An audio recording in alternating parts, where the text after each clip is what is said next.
என்ன திருமா இப்படி பண்ணிட்டீங்களே? தமிழக மக்கள் முன்னால் தன்னுடைய இமேஜை மொத்தமாக காலி செய்திருக்கிறார் விசிக கட்சியின் தலைவர் திருமாவளவன் அவர்கள். கடந்த சில தினங்களுக்கு முன்பு தமிழகத்தின் தலைநகரில் தொடர்ந்து 13 நாட்களாக தூய்மை பணியாளர்கள் தங்களது பணி உரிமை வேண்டியும் ஊதிய குறைப்புக்கு எதிராகவும் தூய்மை பணி தனியார் மயமாவதை எதிர்த்தும் மழை வெயில் என பாராமல் கடும் போராட்டம் மேற்கொண்டனர். இது முழுக்க முழுக்க ஆளும் கட்சிக்கு எதிரான விளிம்பு நிலை மக்களின் ஆர்ப்பாட்டம் இல்லாத எளிமையான போராட்டம் என்றே கூறலாம். அப்படி பொதுமக்களுக்கு எந்த ஒரு இடையூறும் இல்லாமல் தங்களது உரிமைக்காக நிரந்தர பணிக்காக போராடிய மக்களுக்கு ஆதரவாக பேசினார் விடுதலை சிறுத்தைகள் கட்சியின் தலைவர் திருமாவளவன் அவர்கள். ஆனால் தற்போது அவர் பேசியிருக்கும் கருத்தால் கூட்டணி கட்சியினரே காண்டாகி இருக்கிறார்கள் என்றால் பார்த்து கொள்ளுங்கள். முதலில் திருமாவளவன் அவர்களுக்கு ஒரு சின்ன அறிவுரை. நீங்கள் திமுகவில் கூட்டணி கட்சியில்தான் இருக்கிறீர்களே தவிர திமுக உறுப்பினராக இல்லை என்பதை திருமாவளவன் அவர்கள் புரிந்து கொள்ள வேண்டுமென மக்கள் கேட்டுக்கொண்டார்கள். தன்னுடைய கொள்கை என்ன, தனது கட்சியினுடைய கொள்கை என்ன, அதனுடைய நோக்கம் என்ன, பட்டியலின பிற்படுத்தப்பட்ட ஏழை எளிய மக்களின் குரலாக அவர்களின் தலைவராக நீங்கள் இருக்கிறீர்கள் என்று தமிழக மக்கள் இதுவரை உங்களை நம்பிக்கொண்டிருந்தார்கள். ஆனால் தற்போது நீங்கள் பேசிய இந்த ஒரு கருத்தால் உங்களது மொத்த பிம்பமும் உடைந்து விட்டது.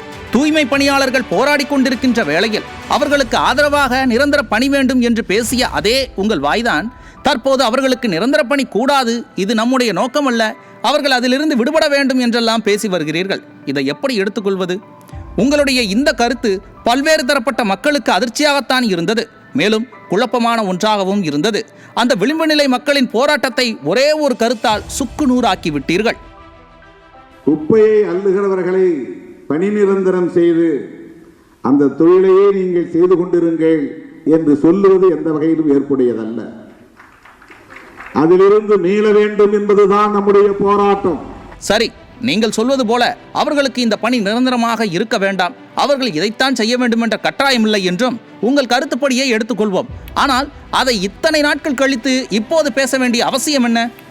அவர்கள் முதலாக இந்த பிரச்சனையை கையில் எடுத்து போராட தொடங்கிய போதே அவர்களிடம் சென்று விளக்கியிருக்கலாமே. நீங்கள் நிரந்தர பணிக்காகவும் ஊதியத்துக்காகவும் போராடக்கூடாது, இந்த வேலை வேண்டாம் என்று போராடியிருக்க வேண்டும், மாற்று வேலை வேண்டும் என்று போராடியிருக்க வேண்டும் என்று நீங்கள் பேசியிருக்கலாமே.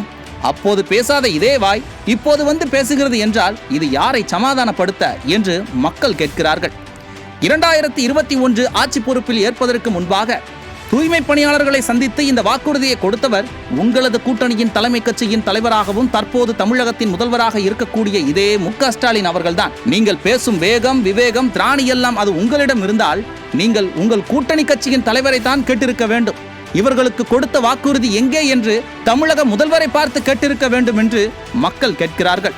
தூய்மை பணியாளர்களுக்கு நிரந்தர வேலை வேண்டாம் என்று நீங்கள் கூறிய இந்த கருத்தால் தூய்மை பணியாளர்கள் படும் வேதனையை உங்களால் அறிய முடியுமா திருமாவளவன் அவர்களே? அவர்கள் இரவோடு இரவாக காவல்துறையினர் அடித்து இழுத்து செல்லப்பட்ட அவலங்களை தமிழகமே பார்க்கத்தான் செய்தது. அப்போதும் கூட அவர்கள் படும் துன்பத்திற்கு நீங்கள் ஆதரவாக நிற்கவில்லை. அவர்கள் யாரும் இதே பணியை காலமாக தலைமுறையாக செய்து கொண்டிருக்க வேண்டும் என விரும்புபவர்களும் அல்ல. அவர்கள் செய்து கொண்டிருக்கின்ற இந்த வேலையை தற்போது நிரந்தரமாக்கி அவர்களின் வாழ்வாதாரத்திற்கு வழிவகுக்க வேண்டியே அவர்கள் இந்த போராட்டத்தை மேற்கொண்டுள்ளனர். அதை சிறிதும் புரிந்து கொள்ளாமல் முழுக்க திமுக கட்சிக்கு உறுப்பினர் போல பேசிக்கொண்டிருக்கும் உங்களை என்னவென்று சொல்வது? உங்களின் இந்த கருத்தை எதிர்த்து உங்களது கூட்டணியில் இருக்கக்கூடிய தோழமை கட்சியான கம்யூனிஸ்ட் கட்சியைச் சேர்ந்த சண்முகம் அவர்கள் கூறியிருக்கும் கருத்தை பாருங்கள். பணி நிரந்தரம் செய்யக்கூடாது என்கிற முறையில் தோழர் திருமாவளவன் அவர்களும் தோழர் அதியமான் அவர்களும் தங்களுடைய கருத்துக்களை தெரிவித்திருக்கிறார்கள். இந்த கருத்து ஏற்புடையதல்ல. ஏனென்று சொன்னால் 240 நாட்கள் வேலை செய்தால் அவர்களை பணி நிரந்தரம் செய்ய வேண்டும் என்பது தமிழ்நாடு அரசாங்கம் போட்டிருக்கிற சட்டம். அந்த சட்டத்தின் அடிப்படையில் எங்களை பணி நிரந்தரம் செய்யுங்கள் என்றுதான் தொழிற்சங்க தரப்பிலேயும் போராடக்கூடிய மக்களும் கேட்டுக்கொண்டிருக்கிறார்கள். ஆகவே ஒரு சட்டத்தை அமுல்படுத்து என்று கோருவது குற்றமாகாது. இதை எப்படி தோழமை சுட்டல் என்று சொல்லி கடந்துவிடப் போகிறீர்களா?